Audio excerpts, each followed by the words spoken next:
বন্ধুরা, দেখো এত রাত্রিবেলা মাংস এনেছে, মাংস রান্না করছি। মুরগির মাংস দিয়ে যে খাবে চলে আসো আমার বাড়িতে।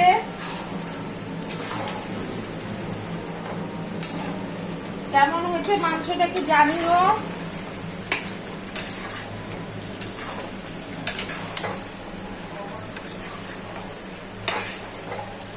কালকে অফিস ছিল বলে কালকে রান্না বান্না কিছু করা হয়নি, এখন রান্না করছি অফিস থেকে এসে।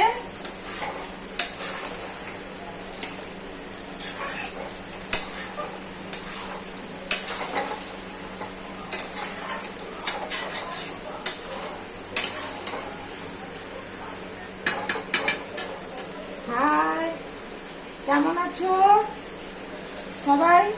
এই প্রথমবার আমি ফোনে ভিডিও দিচ্ছি মাংস।